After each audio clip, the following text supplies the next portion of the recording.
Good morning to all of you. और मैं सुमित कुमार बेटा आप सबका स्वागत करता हूं हमारे chemistry channel God of chemistry में। बेटा आज हम बात करते हैं 11th क्लास में। जब आपने एडमिशन लिया है तो आज आपकी फर्स्ट क्लास है और फर्स्ट क्लास में बेटा हम बात करेंगे केमिस्ट्री के बारे में। और केमिस्ट्री की बात करें या हम इस पूरे ब्रह्मांड की बात करें, यूनिवर्स की बात करें, तो पूरा यूनिवर्स बेटा छोटे छोटे पार्टिकल से मिलकर बना होता है और उन छोटे पार्टिकल्स को ही हम नाम देते हैं बेटा एटम। एटम या परमाणु। एटम या परमाणु की अगर हम बात करें तो बेटा इसका इंट्रोडक्शन छोटी क्लासेस 4th, 5, 6, 7, 8, 9 बहुत पढ़ते हुए आए हैं आप। लेकिन अब आप प्रॉपर साइंस के स्टूडेंट्स हो चुके हैं तो आपको एटम के बारे में बिल्कुल डिटेल में बताया जाएगा यहाँ पर। एटम की बेटा अगर हम बात करें तो सबसे पहले एक साइंटिस्ट था जिसका नाम था बेटा डाल्टन। डाल्टन ने ऐसे बताया कि किसी भी मैटर या कोई भी सब्सटेंस हो उसका सबसे छोटे से छोटा पार्ट, जैसे ये मार्कर है, इसको मैं तोड़ता ही जाऊं और इसका सबसे छोटा वाला पार्टिकल अगर मैं लूं तो उसे हम एटम कहते हैं। एटम की अगर हम बात करें तो according to the Dalton atom किसी भी मैटर का, किसी भी सब्सटेंस का या किसी भी चीज का सबसे छोटा पार्टिकल होता है। उससे छोटा उसमें कुछ नहीं होता है। यानी according to the Dalton the smallest particle of the universe is called the atom. Atom सबसे छोटा होता है और आप उसे डिवाइड नहीं कर सकते। It is non divisible. ठीक है, तो एटम की हम बात करते हैं बेटा। तो यहां देखिए एटम को हमने डिवाइड किया है ए प्लस टर्म, यानी नॉन डिविजिबल। ये बात किसने बताई? डाल्टन ने। और एटम के अगर हम स्ट्रक्चर की बात करें तो हम बचपन से पढ़ते हुए आ रहे हैं बेटा एटम का स्ट्रक्चर। एटम का स्ट्रक्चर इस तरीके से होता है और अभी भी हम इसी को बेस मानकर आगे चलेंगे। एटम के बेटा अगर हम सेंटर की बात करें तो इस सेंटर को हम क्या नाम देते हैं बेटा? इस सेंटर को हम बोलते हैं न्यूक्लियस, केंद्रक। और ये जो सर्कल्स लगे हुए होते हैं इस न्यूक्लियस के चारों तरफ, इन्हें हम कहते हैं बेटा शेल्स। इनको हम क्या कहते हैं? शेल्स। छोटी क्लासेस में आपने पढ़ा भी होगा कि फर्स्ट शेल को K, L, M dash dash dash इस तरीके से ये शेल्स होते हैं। ये इसका न्यूक्लियस हो गया एटम का। ये बात किसने बताई? ये बात बताई आपके डाल्टन ने कि सबसे छोटा पार्टिकल होता है उसे हम कहते हैं क्या? Atom, according to Dalton's theory. ठीक है, लेकिन बेटा अगर हम बात करें डाल्टन ने क्या कहा? Non divisible particle is atom. आगे जाके जब बेटा आगे और जब डिस्कवरी हुई तो डाल्टन की बेटा ये थ्योरी गलत हो गई। क्यों गलत हो गई? क्योंकि सर आपने ऐसे बोला कि एटम को डिवाइड नहीं किया जा सकता, ये स्मॉलेस्ट पार्टिकल है, इससे छोटा कुछ होता ही नहीं है। लेकिन बाद में डाल्टन्स थ्योरी इसलिए गलत हो गई बेटा क्योंकि आपका जो एटम है, ये एटम बेटा नॉन डिविजिबल नहीं है, इसे डिवाइड किया गया है। और आपका जो एटम है बेटा ये 3 छोटे और पार्टिकल्स बोल सकते हो आप इनको, इनसे मिलकर बना होता है। सर ये क्या होते हैं? और इनके नाम है बेटा इलेक्ट्रॉन, जिसे हम ई से डिनोट कर रहे हैं, प्रोटॉन्स जिसे हम पी से डिनोट कर रहे हैं, और न्यूट्रॉन्स जिसे हम एन से डिनोट कर रहे हैं। तो रियल में बेटा जो एटम होता है वो इलेक्ट्रॉन, प्रोटॉन और न्यूट्रॉन का कॉम्बिनेशन होता है, इनसे मिलकर बना होता है। ये हमारा एटम का स्ट्रक्चर हो गया। अब देखो बेटा इसी एटम को मैं थोड़ा सा मॉडिफाई कर रहा हूं। मॉडिफाई नहीं, मैं वैसे ही बता रहा हूं, लेकिन इसको अपन शॉर्ट में कैसे बनाएंगे इसी एटम के डायग्राम को, वही चीज है, कोई अलग नहीं है बात। ये आपका न्यूक्लियस हो गया और these circles are called the shells. ये सर्कल्स, ये क्या हो गया बेटा? ये हो गया आपका न्यूक्लियस। ये आपके शेल्स हो गए। शेल्स को हम, फर्स्ट शेल को हम बोलते हैं K, L, M, N dash dash dash, ये चलते जाएंगे। ये फर्स्ट शेल हो गया। ये n इक्वल्स टू 2 हो गया, ये n इक्वल्स टू 3 हो गया और ये n इक्वल्स टू 4 हो गया। यहां पर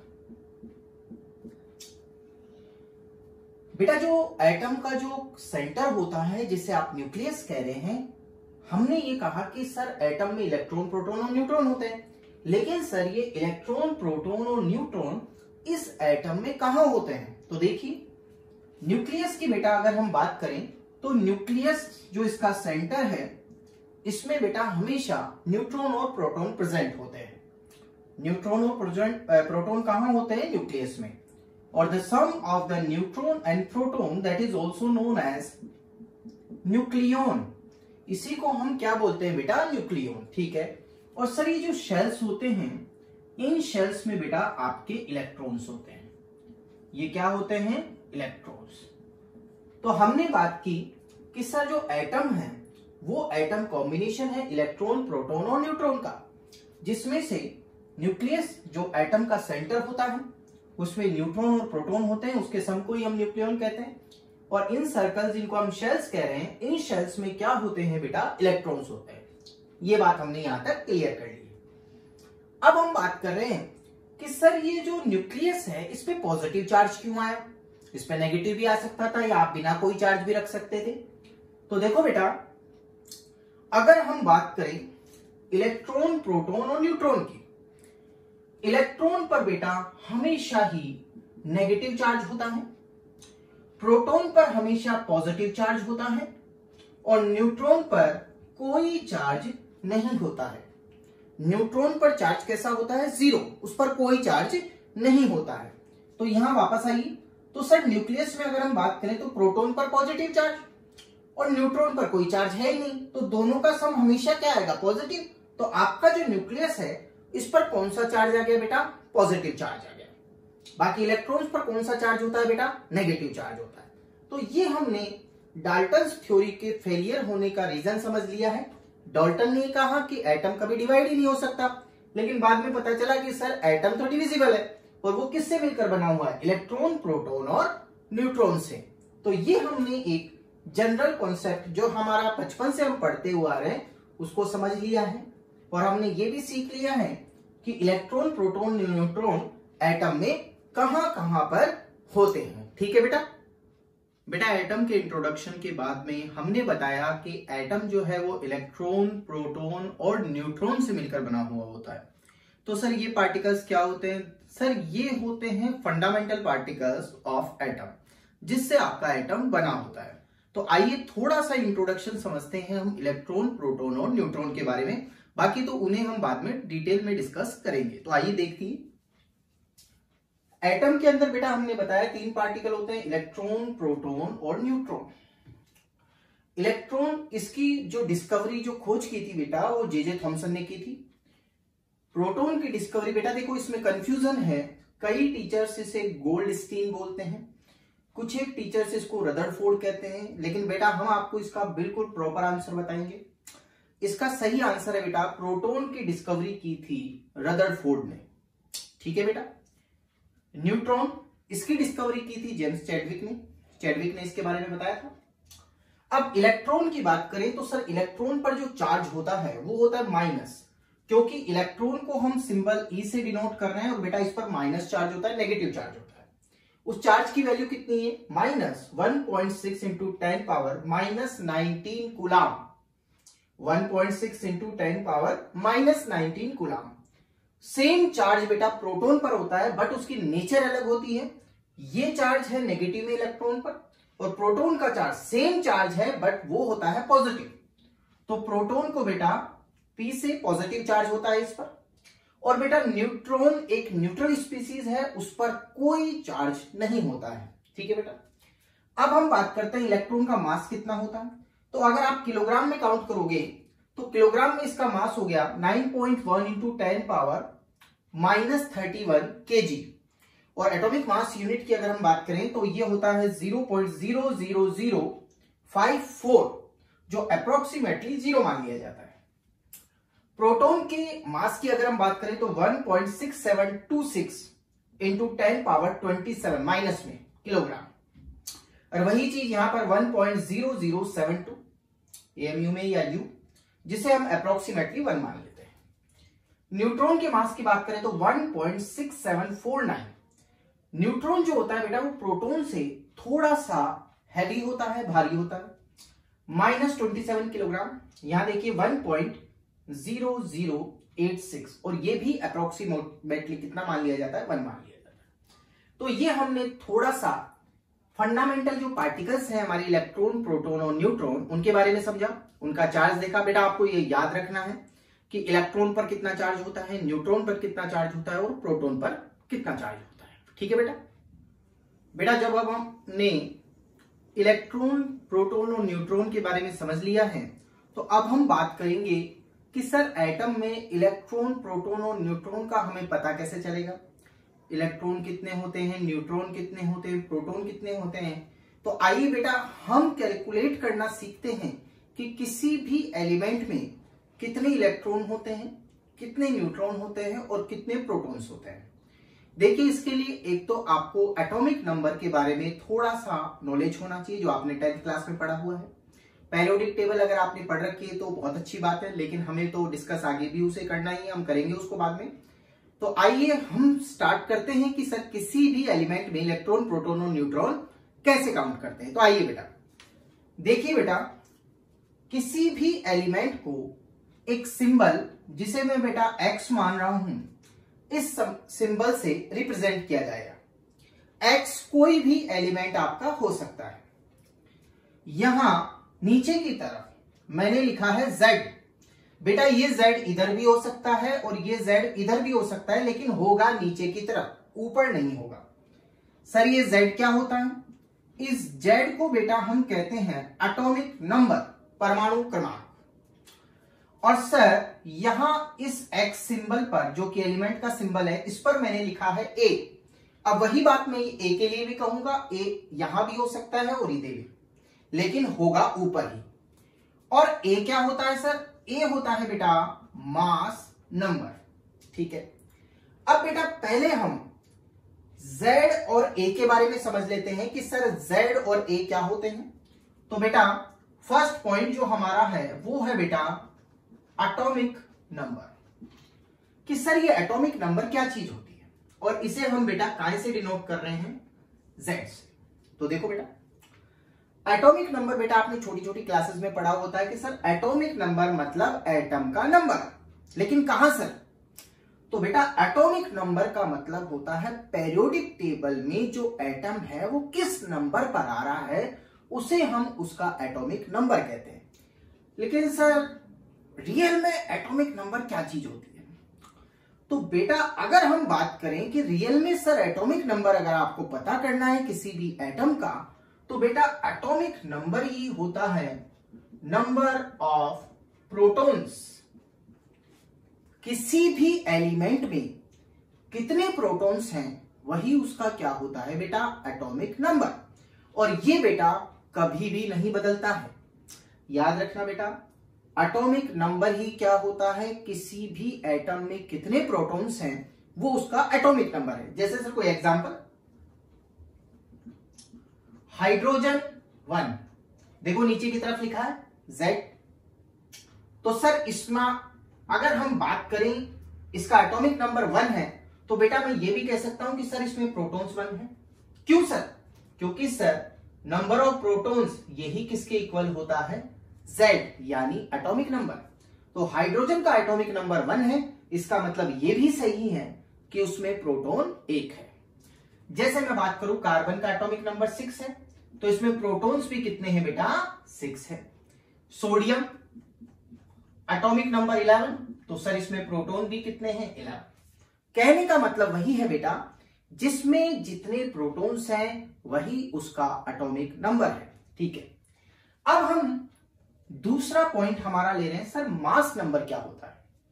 तो आइए बेटा, मास नंबर जिसको हम ए से डिनोट कर रहे हैं, मास नंबर का मतलब होता है बेटा मास, एटम का मास। और एटम की अगर हम बात करें, हमने अभी अभी एटम को डिस्कस किया था, और ये होता है इसका न्यूक्लियस। तो बेटा एटम का जो मास होता है वो हमेशा उसके सेंटर में होता है, और सेंटर में होता है उसका न्यूक्लियस। तो हम ये कह सकते हैं, तो मास नंबर जो बेटा होता है वो मास नंबर हमने क्या कहा कि जो mass of centre of atom, और वो क्या होगा बेटा? तो A इक्वल्स टू हो जाएगा न्यूट्रॉन प्लस प्रोटॉन। मतलब न्यूट्रॉन और प्रोटॉन का जो सम होगा उसे हम क्या कह सकते हैं बेटा? उसका मास नंबर। अब सर ये तो आपके मास नंबर काउंट करने का फॉर्मूला हो गया। अब एक चीज और देखिए बेटा, प्रोटॉन, क्या मैं प्रोटॉन की जगह Z लिख सकता हूं उसका एटॉमिक नंबर? तो फिर मेरे पास फॉर्मूला आ गया A equals to N+Z।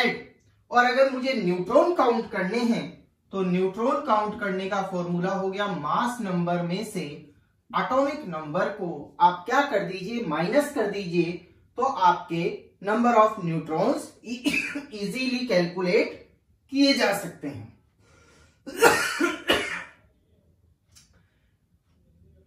A equals to हो गया न्यूट्रॉन प्लस Z। Z मतलब एटॉमिक नंबर, मतलब प्रोटॉन्स। तो न्यूट्रॉन काउंट करने का फॉर्मूला हो गया बेटा, Z को इधर लेके आए तो न्यूट्रॉन हो गया A माइनस Z।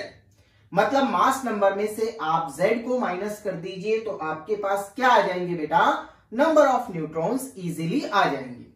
आइए बेटा हम इसे एक एग्जांपल से समझते हैं।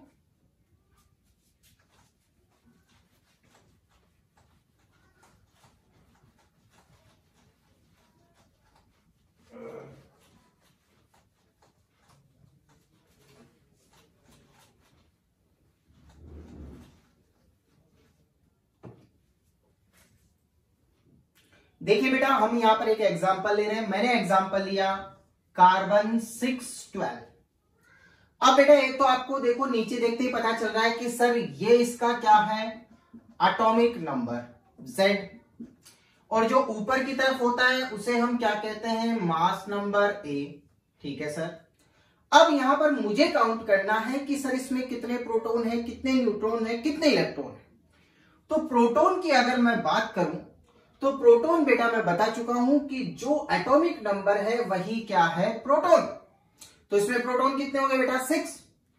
और न्यूट्रॉन काउंट करने की बात अगर हम करें तो न्यूट्रॉन काउंट करने का क्या फॉर्मूला बताया था बेटा, A माइनस Z।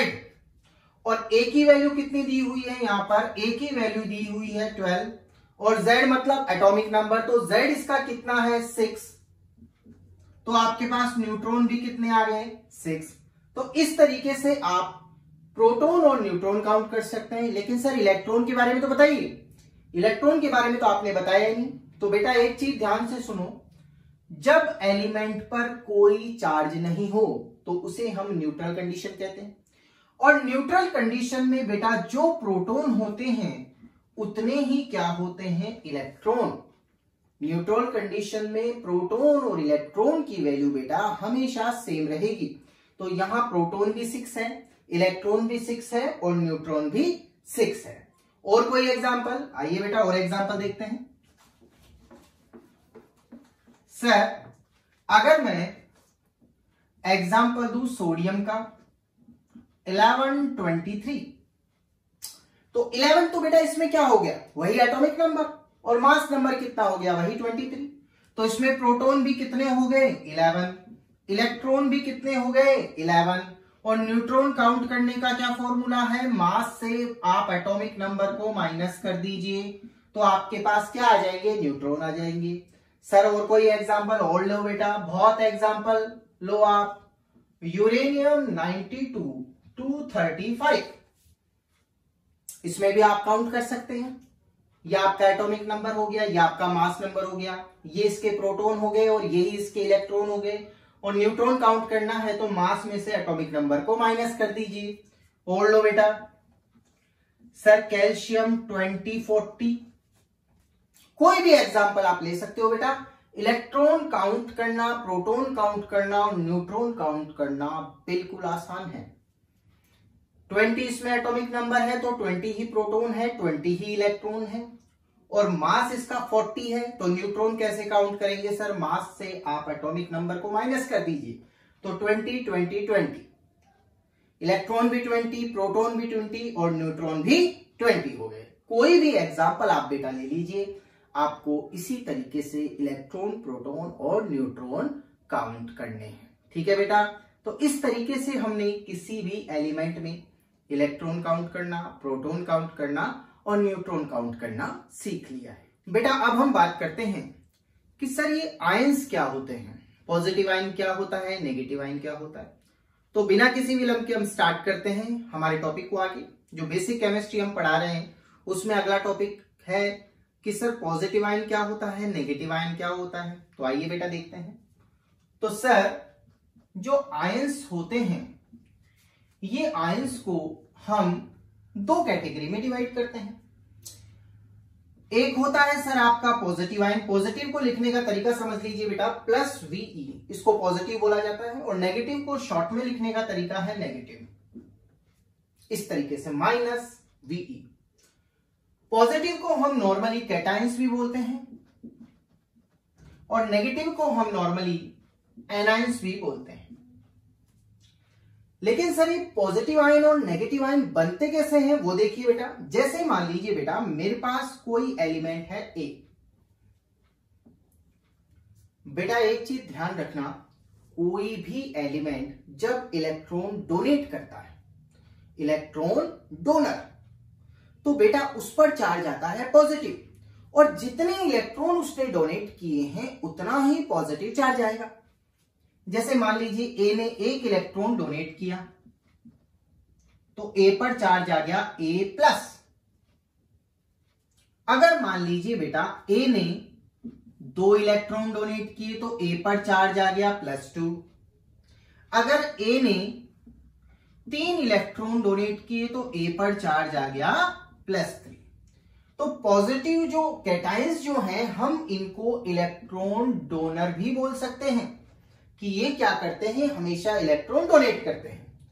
अब एक चीज और देखिए, अगर सर मैं इस A+3 में से एक इलेक्ट्रॉन और निकाल लूं तो सर चार्ज हो जाएगा A+4। इसमें से निकाला है ना बेटा आपने।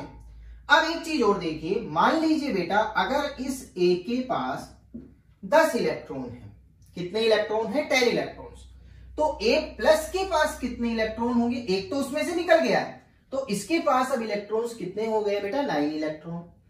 A+2 की बात करें तो A के पास कितने थे, 10 +2 का मतलब हो गया 2 इलेक्ट्रॉन डोनेट कर दिए, तो A+2 के पास कितने इलेक्ट्रॉन हो गए बेटा, 8 इलेक्ट्रॉन्स। A+3 के पास कितने इलेक्ट्रॉन हो गए, 7 इलेक्ट्रॉन्स। A+4 के पास कितने इलेक्ट्रॉन हो गए, 6 इलेक्ट्रॉन। तो हमने पॉजिटिव क्या होता है, कैटायन क्या होता है, ये भी समझ लिया, और साथ ही साथ हमने ये भी समझ लिया कि सर इनमें इलेक्ट्रॉन्स कैसे काउंट किए जाएंगे। न्यूट्रल स्पीसीज में जो भी इलेक्ट्रॉन्स हैं, जितने उसने डोनेट कर दिए हैं उसको आप माइनस कर दीजिए। जैसे कि अगर मान लीजिए मैं ये कहूं कि सर सोडियम है, अब सोडियम के पास कितने इलेक्ट्रॉन है, 11 इलेक्ट्रॉन, और मैं कहूं सर सोडियम प्लस के पास कितने होंगे, तो बेटा पहले कितने थे, 11, एक उसने डोनेट कर दिया तो सर इसके पास तो 10 इलेक्ट्रॉन होंगे। ऐसे ही अगर मैं आपसे कहूं कि सर ये देखिए, और एग्जांपल लेते हैं हम इसके, पॉजिटिव के बहुत सारे एग्जांपल है बेटा, कि सर कैल्शियम और कैल्शियम +2 में इलेक्ट्रॉन कितने होंगे, तो कैल्शियम का एटॉमिक नंबर होता है बेटा 20, तो वही उसके इलेक्ट्रॉन भी हो गए, वही उसके प्रोटॉन हो गए न्यूट्रल स्पीसीज में, तो इसके पास इलेक्ट्रॉन 20 है। अब +2 की बात करें, +2 का मतलब बेटा इसने 2 इलेक्ट्रॉन डोनेट कर दिए, तो अब इसके पास इलेक्ट्रॉन हो गए सर हमारे 18। आ गया बेटा समझ में। तो पॉजिटिव का मतलब होता है उसने इलेक्ट्रॉन डोनेट किए हैं तो उसके पास उतने ही इलेक्ट्रॉन कम हो जाते हैं जितना उस पर पॉजिटिव चार्ज है। अब हम बात करते हैं नेगेटिव आयन की। तो नेगेटिव आयन की अगर हम बात करें तो जैसे मान लीजिए B कोई न्यूट्रल एलिमेंट है, नेगेटिव का मतलब होगा बेटा इलेक्ट्रॉन एक्सेप्टर, ये इलेक्ट्रॉन को एक्सेप्ट करेगा। तो B ने अगर एक इलेक्ट्रॉन लिया तो इस पर चार्ज आ गया माइनस चार्ज। अगर मान लो B सर 2 इलेक्ट्रॉन एक्सेप्ट कर लेता तो इस पर चार्ज आ जाता B-2। अगर मान लो सर B-2 में एक इलेक्ट्रॉन और एक्सेप्ट कर लिया तो B-3। ये हमेशा पॉजिटिव का रिवर्स होगा, पॉजिटिव ने इलेक्ट्रॉन डोनेट किए हैं और नेगेटिव ने इलेक्ट्रॉन एक्सेप्ट किए हैं। अब वही चीज मैं यहां कह रहा हूं, अगर मान लो बेटा इस B के पास भी 10 इलेक्ट्रॉन है तो B माइनस का मतलब इसने एक और ले लिया है तो इसके पास इलेक्ट्रॉन कितने हो गए बेटा 11। B-2 के पास कितने हो गए बेटा 12। B-3 के पास कितने हो गए बेटा 13 इलेक्ट्रॉन हो गए। तो माइनस जब भी चार्ज आएगा बेटा तो इसका मतलब है इलेक्ट्रॉन ऐड हुए हैं, और प्लस चार्ज जब भी एलिमेंट पर आता है तो इसका मतलब है उसने इलेक्ट्रॉन डोनेट किए हैं। ठीक है बेटा, जैसे मान लीजिए अगर आपको वो ऐसे कहता है कि sir oxygen goes to O-2, तो पहले ऑक्सीजन के पास कितने इलेक्ट्रॉन थे? इसके पास थे 8 इलेक्ट्रॉन, लेकिन O-2 के पास कितने हो गए? 10। क्यों हो गए 10? क्योंकि उसने 2 इलेक्ट्रॉन असर्ट कर लिए हैं बेटा। पहले उसके पास 8 थे, -2 का मतलब ये हो गया कि उसके पास इलेक्ट्रॉन्स 2 ज्यादा हैं। अब उसने 2 इलेक्ट्रॉन और ले लिए हैं, तो अब इलेक्ट्रॉन कितने हो गए? 10।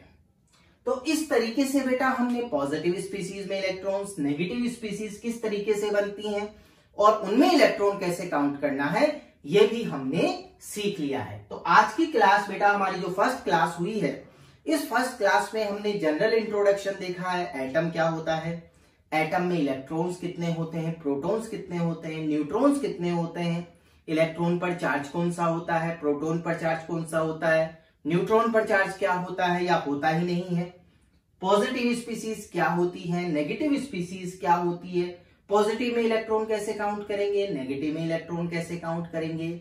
इस तरह के सारे क्वेश्चंस हमने सॉल्व कर लिए हैं। तो ये बेटा आपकी पहली बेसिक क्लास थी केमिस्ट्री की। Thank you very much.